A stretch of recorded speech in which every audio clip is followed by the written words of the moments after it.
Hello everyone, my name is Ben Ward, and 5 years ago I stumbled across a beautiful mountain farm up above the fjords. Follow me, I'll show you around. Now when I first came there were trees everywhere. From here you couldn't see the house. So there's been a lot of work in just clearing the grounds first of all. And when I first moved here, the main house, it wasn't livable. It was just a huge shed. So I ended up living in this small pink cabin. Before it was brown with blue surrounds. Really cute, but very small.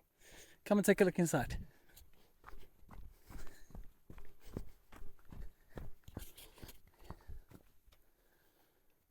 The Norwegian version of cribs. Are you ready? It's very small, it's only about 12 square meters. And when I first moved here, there was bunk beds on the left and a tiny little window looking out to the fjord. So the first thing I had to do was make it a bit more cozy. Now behind you, over there, that's the main house. That's where I live now. But when I first moved here, it was just a shed, a shell with no insulation, no electricity, no water. And that's the reason I lived here. There was insulation in this and one contact for electricity. And I had a water pipe that came down from the well up above the farm, down to a little place here, and I would have water in the summer. But in about October, November time, in Norway it's freezing cold and that pipe would freeze because it was overground. So then I had to take these 20-litre jugs, hike up above the farm about 100 metres and collect my water by hand. And I had to do that for about 4.5 months of the year. Kept me fit though. Okay, follow me.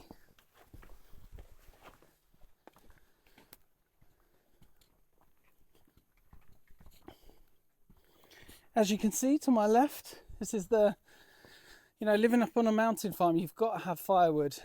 I've got electricity for heating, but the best source of heating is always a good open fire. Not only is it cozy, but it produces a different type of heat. Oh, mosquitoes. But also, not just for warming up the house, but for warming up the treetop sauna. I built this when I was renovating in the winter because it's not so easy. I'm a bit of a workaholic, so it's not so easy to stop at the end of the day. So I ended up building the sauna to kind of force myself to stop work. It was like an end of the day treat. Excuse all the black, I'm just doing some pine tar at the minute to protect the wood. If you'd like to take a look inside.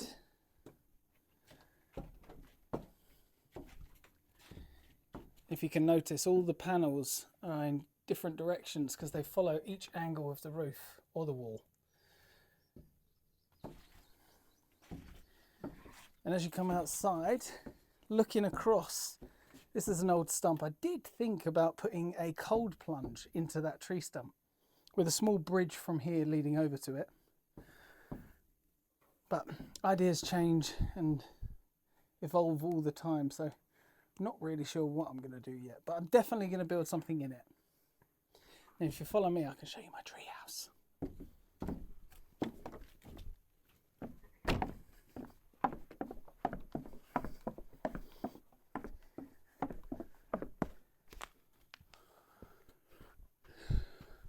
But before the treehouse, I should show you this monster. This is the latest addition to the farm for getting up and down, because I've got quite, let's say, interesting road leading up here. It's very, very thin, and it leads up and down the mountain in kind of undulating path. So it can be quite dangerous at different times of the year. So now that I've got the roof, before I had an ATV, now I've got the UTV with the roof, feels a bit more safer. And also very strong actually.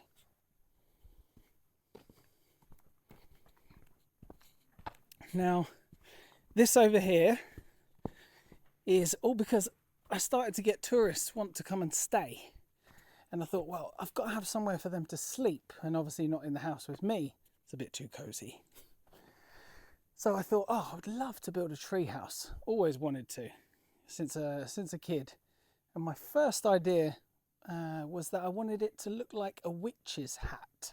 So as you can see, the kind of front shape is kind of like a, yeah, they say hexhatt in Norwegian. But come and take a look inside.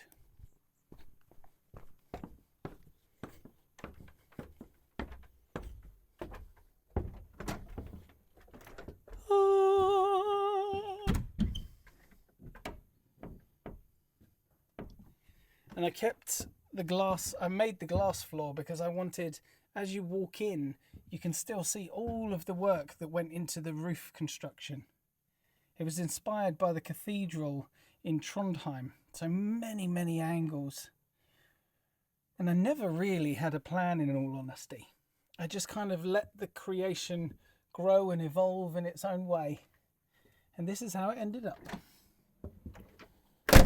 So now that's actually fully booked for the whole summer.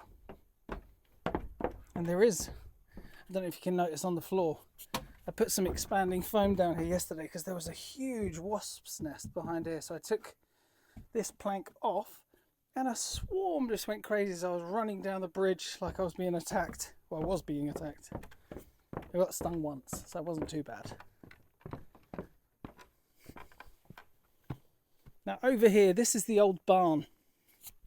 And you can see at the front there's a ramp leading to the top section.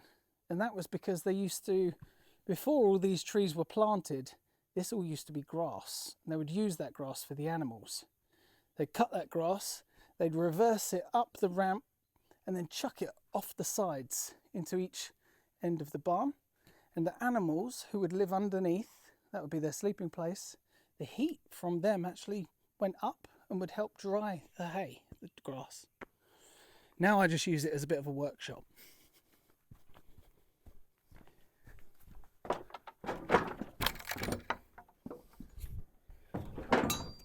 I've got the little goat bell so I know if anyone's going in without my permission.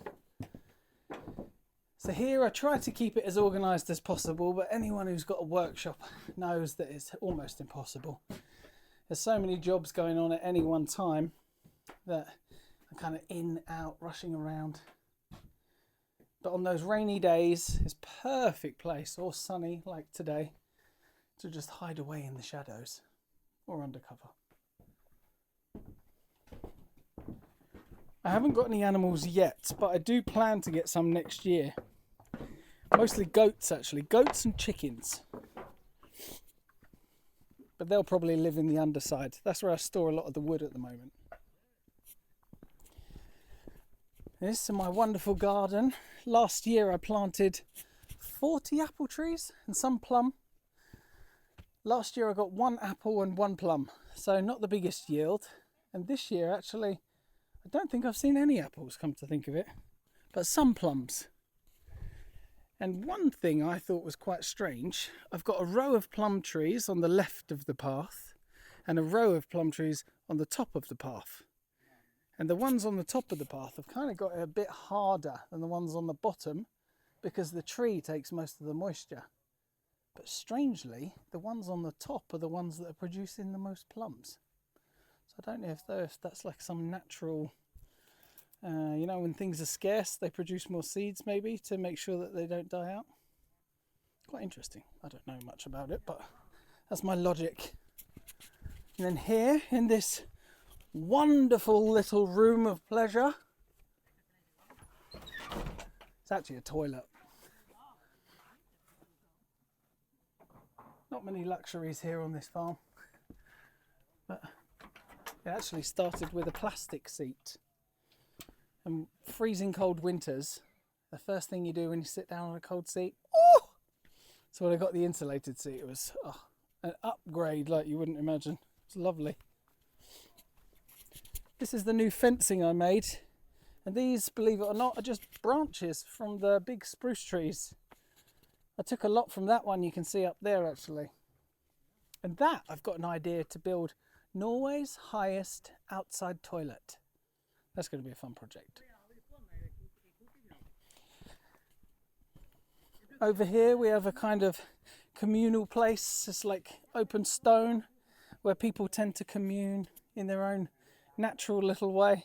I dug it all out to use the earth up where the UTVs parked, because there was this bowl before and all the water would just kind of pool there. So it was, yeah. When I found that there was bedrock underneath, I thought, oh, perfect. I've got a stone terrace under there I can use. And believe it or not, everyone just naturally seems to sit there. It's really lovely. And then, yeah, when I first moved here, you wouldn't believe it, but I never saw a soul. And then after I've been slowly over the years bringing life back to the place, it's just come into life. It's brilliant. So there's a mixture of tourists, guests, helpers. And this place is pretty busy these days. I love it. Hello.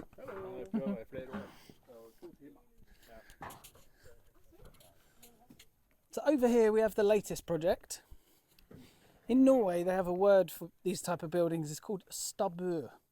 And they used to cure meats or salt meats, dry food, store it in a separate building. And I got this one from Oslo and tractored all the parts up here piece by piece. It took me a long time. And now I'm just doing some adjustments, adding a little side roof. And I think I'll probably end up turning this into a small cabin next year for rental. But I made a big job for myself with the floor. It's inspired by a ship deck. And usually ship deck planks this straight. But I thought I'd make life a little bit harder for myself. Come and take a look.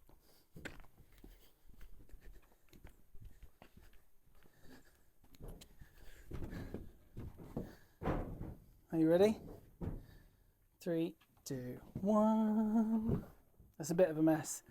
If you see the floor, you can see all the different patterns in it, because I kept the features of each plank and scribed it into the other. Now it's not finished. The whole place is a work in progress, but upstairs there'll be a bedroom where people can sleep. It seems to be a bit of a communal house at the minute, where everyone just gets together and hangs out. We had a small cookery course, wood carving course in here. And if you look out the window, all those trees actually will end up going. So the view will open up really different. You'll look really far down the fjord. I've got a young apprentice called Michael working with me. He's brilliant. If you take a little step up the ladders, you'll see him working. Michael! Do you want to say hi to these guys? Yeah. Hello. This is Michael. He's been working with me for just over a year, haven't you, Michael? Yeah, I have. It's been quite a journey, hasn't it? It certainly has. Yeah. So I've put on the panels now. Okay. One left to go? Yeah, one left to go. Okay. But wait for me for that one, pal, because there's some special cutting we've got to do around that main beam. I got tempted to try. Yeah, okay. Then try. Perfect. Give it a go. Yeah. Yeah? Okay, go for it. Good man. And, you know, this place is... Oh, stand still for a second, Michael.